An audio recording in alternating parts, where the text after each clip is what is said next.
Aryna Sabalenka facing investigation over dirty tactics against Eala, and nobody saw it coming. Yes, Sabalenka, the powerhouse of women's tennis, suddenly under fire for what happened against the rising Filipina star. One moment on court, one whispered complaint, and the entire match flipped on its head. Fans didn't just sense tension, they felt the shockwave ripple through the arena. Because whatever Sabalenka did that night, it didn't look like normal gamesmanship. Those subtle gestures, the long pauses, the stare-downs, everything felt engineered. And when Eala finally confronted the chair umpire, the crowd realized something was seriously wrong.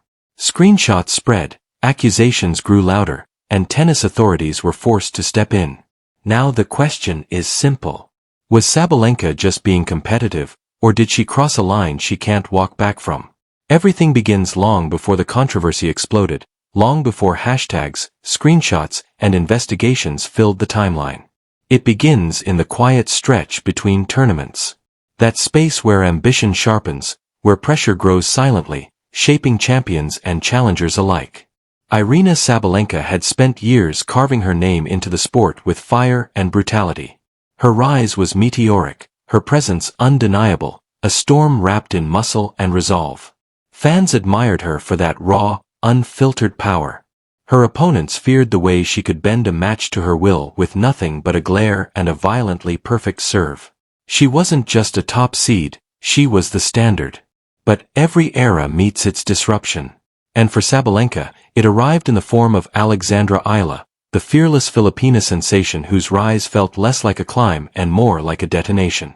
Eala wasn't supposed to threaten the tour this early. She wasn't supposed to stand toe-to-toe with veterans who had spent a decade in the trenches. Yet somehow, she did. Every step she took into the spotlight seemed to rattle the hierarchy. Every upset she delivered added one more wrinkle to the calm top players believed they controlled. She played with youth, yes, but also with something dangerous. Belief. Real, tangible belief that she belonged among the elite. And belief like that can unnerve even the toughest champions. As Eala's momentum grew, rumors began swirling, the kind that spark in locker rooms, simmer in press conferences, and explode online. Was she rising too quickly? Was her confidence being mistaken for arrogance? Or was something else happening? Something deeper? The seed of tension between Sabalenka and Eala didn't sprout overnight. It began subtly, a cold handshake here, a clipped phrase there. Nothing anyone could point to specifically, but enough for fans to begin whispering. Why does Sabalenka look irritated every time Eala's name comes up? Is this rivalry real or personal? By the time the tour reached their shared event, the air was already heavy. A veteran defending her territory, a newcomer refusing to bow. Two meteors on a collision course.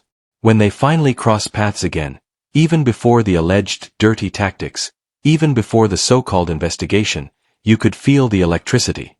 Athletes talk about energy shifts, but this wasn't a shift. It was a fault line forming beneath their feet.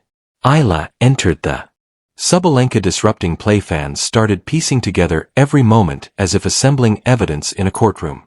Is she using dirty tactics? Why is Sabalenka acting like this? Eala deserves better. The tension on court broke open when Eala finally raised her hand to the umpire. Not dramatically, not angrily. Just tired. Tired of the delays, tired of the interruptions, tired of trying to pretend she didn't feel the psychological weight being pressed against her. The umpire nodded, signaling Sabalenka to continue without stalling. And the crowd, neutral until now, began to shift.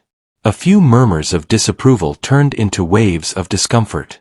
You could feel the arena turning into a quiet storm. From Sabalenka's side, the frustration was just beginning too. The veteran, proud and fiercely competitive, didn't like being called out. She rolled her shoulders, tightened her grip on her racket, and stage whispered something under her breath that microphones barely caught but caught just enough to cause an explosion later. Commentators pretended not to notice, but when Eala's expression changed, just slightly, the audience realized something had been said. And that's when the match stopped being a match. It became a battlefield. Every point felt heavier, every pause felt suspicious, Every look felt like an accusation waiting to boil over. This tight coil of tension was the moment fans pointed to later as the trigger, the moment Sabalenka's behavior crossed into something questionable, the moment Eala found herself playing two opponents. The one across the net, and the one inside her own mind. The moment that would soon spark a fictional investigation. Because from here on, everything got worse. If the tension inside the stadium was explosive, what happened outside was nuclear. The moment clips from the match hit social media, the narrative spun out of Sabalenka's control. Fans, journalists, former players, everyone had an opinion, and none of them were quiet about it. What started as small murmurs in the crowd began turning into full-blown digital outrage within minutes. It began with a single clip, Sabalenka pausing mid-serve, staring at Eala, smirking, then walking off to reset again. A slow-motion repost on X, formerly Twitter, labeled it simply, mind games or dirty tactics. Within an hour, the video had crossed 500,000 views. Then came the angle where Sabalenka appeared to grunt before Eala's swing, a tiny disruption in real time. But in replay, unmistakably sharp. Fans zoomed in, froze frames, added captions. Every detail became part of a growing body of evidence. A viral tennis blogger posted, "This isn't competitiveness. This is psychological warfare." Another fan wrote, "If a younger player did this to Sabalenka, she'd explode." By late afternoon, even neutral analysts began weighing in. One former pro known for her calm takes tweeted, "Gamesmanship is part of the sport, but there are limits." This crossed one. And once the commentators weighed in, the wildfire became unstoppable. Reaction channels uploaded minute-by-minute breakdowns. Sports influencers discussed it as the most uncomfortable match of the season. Filipina fans rallied behind Eala, calling out what they saw as bullying behavior from a veteran against a rising star. Memes flooded timelines, comparisons were drawn, narratives hardened. But the real blow came when a courtside mic picked up a faint line during Sabalenka's frustrated muttering, a line that wasn't fully audible but sounded dangerously like an insult. The audio is muddy, distorted, undeniably unclear. But online audiences don't wait for clarity. They decide. They judge. They attack.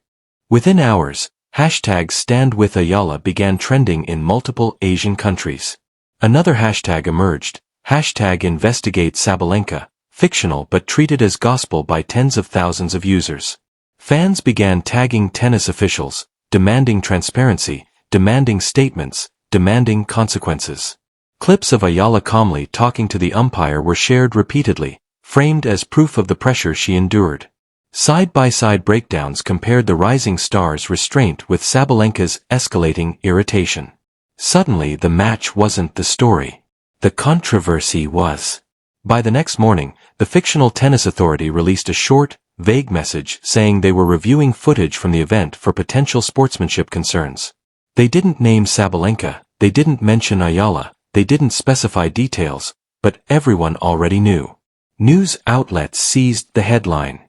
Authorities reviewing Sabalenka-Eala match amid unsportsmanlike conduct claims. Sabalenka's camp responded with silence, a silence that the public interpreted as guilt. Her fan base tried to defend her, but their arguments were drowned beneath the tidal wave of outrage. Meanwhile, Alexandra Eala posted a short message online. "Respect is part of the game. I hope we all remember that." Just 8 words. Calm, controlled, yet devastating. The comment section exploded. She handled this with class. Queen behavior. This is what a real athlete sounds like. Eala wasn't attacking anyone. She wasn't demanding punishment. She wasn't feeding the fire. But the world took her silence as strength and Sabalenka's silence as something else entirely. And so the fictional investigation gained momentum, not because of what Sabalenka did or didn't do, but because the world had already decided what the truth should be. The rivalry was now bigger than the court, bigger than the match, bigger than the sport. What began as tension had become a global storm. Now there was no turning back. In the weeks that followed, the noise slowly faded, but the impact didn't. Scandals come and go in sports, but this, fictional collision between Sabalenka's intensity and Ayala's rising fire, left an imprint that wouldn't disappear with a statement or a headline change. Because some rivalries aren't built from victories or rankings, some are forged in tension, in misunderstandings, in the cracks between ambition and emotion. Sabalenka returned to the tour with a quiet heaviness, the kind that sits in the chest of a champion who has been forced to face her reflection and doesn't entirely like what she sees. She played well, she fought hard, but something inside her had changed. Her edges felt softer, not weaker, but more aware. The glare that once intimidated didn't linger as long. The pauses between points were shorter, more disciplined. It wasn't an apology. It was an evolution. Yala, on the other hand, didn't rise. She soared. Not because of sympathy, not because of viral clips, but because the world had seen her withstand pressure that would have broken many seasoned players. Her calm became her strength. Her poise became her signature, and her story became an anchor for young athletes who wanted proof that grace can win battles too. Fans began calling her the future, not because of her ranking, but because of her resilience. She didn't need to speak loudly, she let the sport speak for her. And yet, despite their contrasting paths, their stories felt tied together, almost destined. Wherever Sabalenka played, someone mentioned Ayala.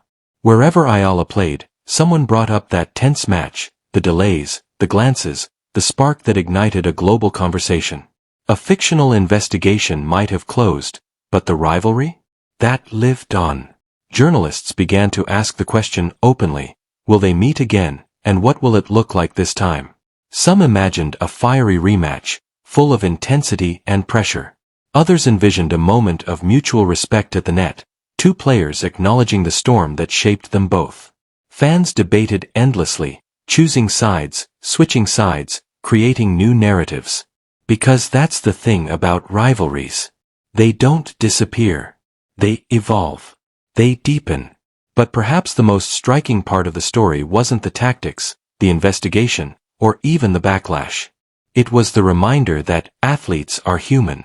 Vulnerable, emotional, flawed, brilliant, that a single moment can drag them into darkness or pull them into light, and that sometimes the fiercest battles aren't fought with rackets, they're fought with pride, with perception, with the heavy pressure of expectations. As the dust settled, one thought lingered above all. Was this rivalry simply a moment in time or the beginning of a new era in women's tennis? In the end, only the court will decide. This story has shown us that tennis is not limited to the court. It is also a game of emotions, strategy, and pressure. Ayala proved with her courage and poise that a true champion is the one who maintains dignity even in the toughest moments. And Sabalenka's story reminds us that intensity and ambition can sometimes give rise to unexpected controversies. If you enjoyed this video, make sure to subscribe, hit the bell icon, and let us know in the comments what do you think this rivalry signals for the future.